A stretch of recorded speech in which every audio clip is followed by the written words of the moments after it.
राजा दक्ष की कन्या सती का विवाह महादेव जी के साथ होता है। अब एक बार एक सभा का आयोजन हुआ। उस सभा में जितने देवी देवता, यक्ष, गंधर्व, किन्नर सभी पधारे। महादेव जी भी आए हुए थे। अब महादेव जी को जब भी समय मिलता ना, वो ठाकुर जी की तपस्या में लीन हो जाते। दक्ष राजा का आना बाकी था, सब उनका इंतजार कर रहे थे। थोड़ा समय था तो महादेव जी भक्ति में लीन हो गए। अब यहाँ उनका लीन होना होता है, वहां दक्ष राजा का आना होता है। सब उनके सम्मान में खड़े हुए सिवाय महादेव जी के। महादेव जी भक्ति में थे। अब यहाँ पर दक्ष राजा को ये बात अच्छी नहीं लगी, तो दक्ष राजा उनसे कहते हैं कि ये अमंगल स्थान में रहता है, देवताओं के साथ बैठने योग्य नहीं है, भूत प्रेत इसके साथ रहते हैं। देखिए महाराज, जो ज्ञानी व्यक्ति होते हैं, गुणी व्यक्ति होते हैं ना, उनकी निंदा भी उनकी स्तुति बन जाती है। उनकी निंदा में भी कहीं ना कहीं उनकी प्रशंसा होती है, जो गुणी व्यक्ति होते हैं। जैसे हमारे श्रीमद् भागवत के टीकाकार होते हैं। टीकाकार यानी अब आप सब भागवत जी सुन रहे हैं। श्रीमद् भागवत के एक एक श्लोक का, एक एक श्लोक के हजारों मतलब है, एक एक वाक्य के हजारों मतलब है। मैं आपको एक मतलब बता रही हूं। मैंने आपको एक मतलब बताया, इसका मतलब ये नहीं कि हमने भागवत जी पूरी सुन ली, वो कभी नहीं सुन सकते। आप जब जब उसे पढ़ेंगे तब तब कुछ ना कुछ नया मिलेगा, क्योंकि उसके एक एक वाक्य के हजारों मतलब है। तो ये जो हजारों मतलब निकालने वाले होते हैं ना, जो अपना अपना मत बताते हैं कि इस वाक्य का ये मतलब हो सकता है, उन्हें हम टीकाकार कहते हैं। तो श्रीमद् भागवत के ऐसे कई टीकाकार हुए, उनमें से एक है श्री श्रीधर स्वामी जी। तो वो इस निंदा का मत बताते हैं कि निंदा भी स्तुति बन गई है। कैसे? पहली बात, अमंगल स्थान में रहते हैं, तो अमंगल स्थान कैसे हुआ? देखिए, अमंगल जो चीजें होती है वो हम नहीं करते, है कि नहीं? कोई चीज हमें पता है इससे अमंगल होना है, तो हम वो चीज नहीं करते, है कि नहीं? या जबरदस्ती जाकर उसे करते हैं। आप बताइए, करते हो कि नहीं? जोर से नहीं करते। लेकिन वो जो स्थान है, वहां जाने से कोई रोक सकता है? बताइए, रोक सकते हैं आप? शमशान घाट जाने से रुक सकते हैं? नहीं रुक सकते। वो जीवन का सत्य है, उस स्थान पर हर किसी को जाना है। यानी महादेव जी महाकाल है, ब्रह्मा विष्णु महेश। ब्रह्मा जी का कार्य क्या है? रचना करना। सब अपने अपने कार्य कर। 3 देव क्यों माने गए हैं? 3 ही देव क्यों? और भी कितने देवी देवता है, पर इनका 3 कार्य है। ब्रह्मा जी रचना का कार्य करते हैं, जन्म देने का कार्य। विष्णु भगवान पालन का, जब तक हम संसार में हमें पालते पोसते हैं। और महादेव जी विनाश का कार्य करते हैं, मृत्यु का कार्य, महाकाल कहते हैं। तो उनका जो स्थान है वो अमंगल कैसे हुआ? वो सबसे बड़ा सत्य है, सबको स्थान पर जाना है। तो ये हो गई उनकी पहली स्तुति। दूसरी बात, कहते हैं भूत प्रेतों के साथ रहते हैं, तो वो नहीं रहेंगे तो कौन रहेगा? आज वो हमारा अच्छा करते हैं भूत प्रेतों के साथ रहकर। राम जी वे राजा है, 10 बजे के बाद उनके पट बंद हो जाते हैं। 10 बजे के बाद श्री राम के पट बंद हो जाते हैं। फिर वहां जाएंगे तो बाहर हनुमान जी घोटा लेकर बैठे हुए होते हैं। वो अपने प्रभु को किसी को परेशान करने नहीं देते।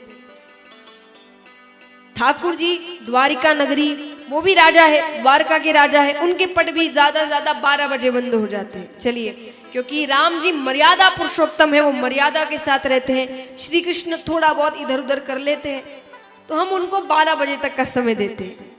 वो 12 बजे तक अपने पट खुले रखते, 12 बजे के बाद वो भी अपने पट बंद करते हैं। भूत प्रेत 12, 12:30, 1 के बाद घूमना शुरू करते हैं।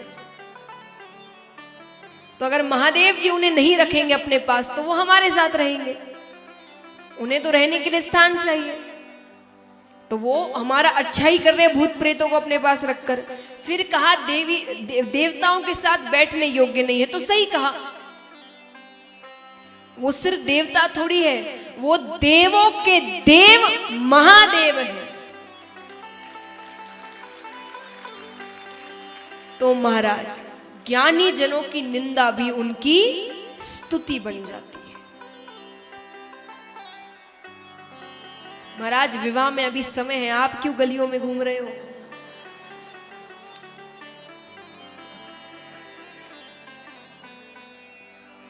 तो महाराज अब यहां पर ये बात महादेव जी आई गई हो जाती है। महादेव जी सती माता को नहीं बताते, उन्हें दुख पहुंचेगा। अब यहां पर दक्ष राजा ने एक यज्ञ का आयोजन किया, बहुत बड़े यज्ञ का, सभी को बुलाया। देवी देवता, यक्ष, गंधर्व, किन्नर, ऋषिगण, संत, साधु, सबको बुलाया सिवाय महादेव जी। अब यहां पर आकाश मार्ग में उस दिन चहल पहल है। महाराज परिवार में कोई विवाह होता है तो कैसे घर में चहल पहल होती है, सब तैयार होकर निकल रहे हैं, है कि नहीं? तो आकाश मार्ग पर उस दिन चहल पहल थी, सब तैयार होकर दक्ष राजा के यहां जा रहे हैं। नारद जी अच्छे से जानते थे कि महादेव जी को न्योता नहीं आया है, फिर भी जाते। जाकर माता से कहते, अरे माता आप तैयार नहीं हुई? मुझे तो लगा आपके साथ ही हो लूंगा मैं। माता ने कहा कहां जाने को? अरे आपको नहीं पता, आपके पिताजी ने इतना बड़ा यज्ञ करवाया है, सबको बुलाया, आपको न्योता नहीं मिला? माता कहती नहीं, लगता है महादेव जी अभी तक उस सभा की बात भूले नहीं है। माता ने कहा कौन सी बात? नारद जी पूरी बात बताते। माता ने कहा ये तो जग को हंसाने वाली बात हो गई, ससुर दामाद के बीच ऐसे झगड़े हो रहे हैं, मुझे पिताजी को जाकर समझाना पड़ेगा कि आप गलत कर रहे हो, पर कैसे जाए, न्योता नहीं मिला। महादेव जी के पास माता जाती है, ऐसे बता रही है जैसे उन्हें पहले से सब कुछ पता था। तैयार हो जाइए, हमें यज्ञ में जाना है, पिताजी के यहाँ यज्ञ है। महादेव जी से क्या छुपा है? महादेव जी ने कहा न्योता आया है, आया है तो चलो। माता ने कहा मुझे न्योते की क्या जरूरत, मैं बेटी हूं। महादेव जी ने कहा मैंने आपको नहीं रोका, मैं नहीं जाऊंगा। माता ने कहा आप समझते नहीं है, हम किसी के यहां नहीं जाएंगे तो कोई हमारे यहां नहीं आएगा। महादेव जी ने कहा अच्छी बात है, कोई नहीं आए तो अच्छा है, सांसारिक लोग आएंगे, सांसारिक बातें करेंगे, कोई नहीं आएगा तो भगवान का नाम जपते रहे। माता ने कहा आप समझते नहीं है, मुझे तो जाना है। पार्वती सती माता चली जाती है। अब देखिए महाराज, महिलाओं से मैं एक बात कहूंगी,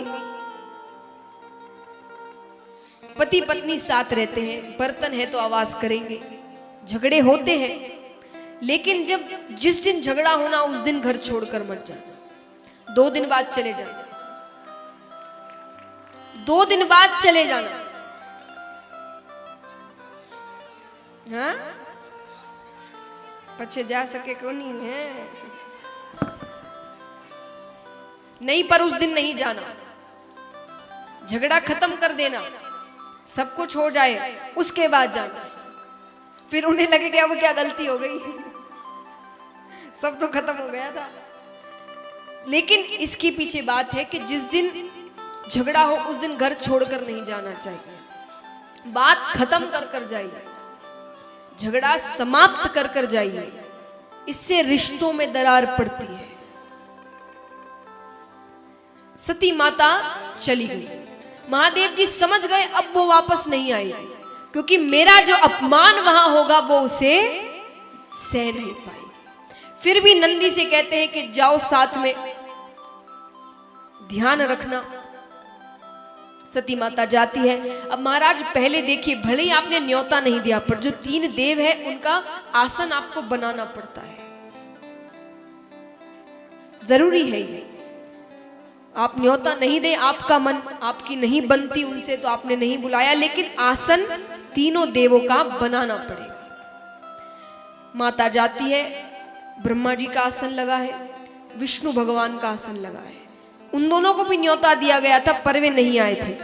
महादेव जी का आसन नहीं लगा है। माता बहुत क्रोधित हो जाती है। उतने में ही दक्ष राजा आते हैं। अरे तुम्हें यहां किसने बुलाया? मैंने तो न्योता नहीं दिया था। अपने पति के साथ रह रहकर उसके जैसी हो गई। सती माता कहती है, पिताश्री मैं चाहूं तो अभी आपकी हत्या कर सकती हूं। दुर्गा रूप है महाराज, साधारण स्त्री नहीं है। बाकी सब साधारण है, पर महादेव जी, ब्रह्मा जी, विष्णु भगवान, दुर्गा माता, ये साधारण नहीं है। तो माता ने, ये तो लीला करने आए हैं, वो पुत्री बनकर आई है, वो लीला कर रही है यहाँ पर। उन्होंने कहा मैं चाहूं अभी आपकी हत्या कर सकती हूं, पर मैं नहीं चाहती कि भविष्य में बेटियों पर पिता हत्या का कलंक लगे। पर मुझे दुख है कि इस शरीर को आपने पाल पोस कर बड़ा किया है, मैं इसे ही खत्म कर देती हूँ। और वहीं हवन कुंड में माता ने अपनी आहुति दी। नंदी देखते कि होते होते क्या हो गया, यहां तो बातें हो रही थी कहां, और सब कुछ खत्म हो गया। नंदी पर भी आक्रमण होता है। वो कैसे तैसे महादेव जी तक पहुंचते हैं। महादेव जी अपने गण को भेजते हैं, वीरभद्र नाम, कहते हैं वहां जाकर सब कुछ खत्म कर दो, तहस नहस कर दो। राजा दक्ष के गले को काट दिया जाता है, सिर धड़ अलग कर दिया कर जाता है। अब महाराज विष्णु भगवान के पास सब जा रहे हैं कि ये यज्ञ एक धर्म का कार्य है, वो अगर बीच में छूट गया तो अमंगल माना जाएगा। सब विष्णु भगवान से कहते हैं कि आप कुछ करिए, यज्ञ को बीच में नहीं छोड़। महादेव जी से कहते हैं, महादेव जी धर्म के लिए शांत होते हैं। दक्ष राजा को बकरे का सर लगाया जाता है। यजमान तो चाहिए, जिसने यज्ञ करवाया है, वो अगर यज्ञ में नहीं बैठेंगे तो यज्ञ पूरा नहीं होगा। तो बकरे का सर लगाया जाता है, यज्ञ पूरा किया जाता है। यज्ञ के बाद माता के मृत शरीर को लेकर महादेव जी परिक्रमा कर रहे हैं। अब जैसे मैंने कहा, तीनों देवों के 3 कार्य हैं। अब महादेव जी तो अपना कार्य नहीं कर रहे, मृत्यु नहीं हो रही, और ये कार्य रुक भी नहीं सकते। ऐसा नहीं महादेव जी नहीं करे तो ब्रह्मा जी रचना के कार्य से रुक जाएंगे, नहीं, रचनाएं होती रहेगी, जन्म होते रहेंगे। तो यहां जन्म होते जा रहे हैं और मृत्यु किसी की नहीं हो रही। तो महाराज तब ठाकुर जी अदृश्य रूप में अपना सुदर्शन चक्र फेंकते हैं, जो एक एक करके माता के अंगों को काटने लगता है। एक एक अंग जहां जहां जाकर गिरते हैं, वहां वहां एक एक सिद्ध पीठ की रचना होती है। महाराज जो सिद्ध पीठों की कितनी जगह आप गए होंगे, तो जहां जहां एक एक अंग जाकर गिरे थे, वहां वहां एक एक सिद्ध पीठ की रचना हुई है। वो सती माता के अंग है। जब कुछ नहीं बचता तो वापस अपने कार्य में लग जाते हैं महादेव जी। कुछ समय बाद सती माता हिमाचल राजा के यहाँ पार्वती माता के रूप में जन्म लेती है। समय बीतता है, बड़ी होती है। नारद जी एक दिन आते हैं। हिमाचल राजा ने कहा, बेटी विवाह योग्य हो गई है, कोई वर बताइए। नारद जी सब जानते थे। नारद जी ने कहा, बड़ा ही अच्छा वर है, महादेव नाम है। महादेव नाम है, धनवान है कि नहीं? अरे इतना धनवान है कि उनके दर पर ब्रह्मा जी और विष्णु जी आते हैं। बड़ी अच्छी बात है। बिना जाने बिना मिले हिमाचल राजा ने कहा, रिश्ता पक्का। अब नारद जी दौड़े दौड़े विष्णु भगवान के पास आते हैं। मैंने तो रिश्ता पक्का कर दिया, पर महादेव जी को मनाने की हिम्मत मुझ में नहीं है, आप ही कुछ करिए। विष्णु भगवान जाते हैं। महाराज बहुत उम्र हो गई है, समय भी बीत गया है, अब विवाह कर लीजिए। महादेव जी ने कहा, मुझे विवाह नहीं करना। अरे नेत्र बंद कर कर देखिए तो सही, कन्या कौन है? नेत्र बंद करते हैं तो ये तो सती माता ही है, जो वापस पार्वती माता का रूप लेकर आई है। मान जाते हैं।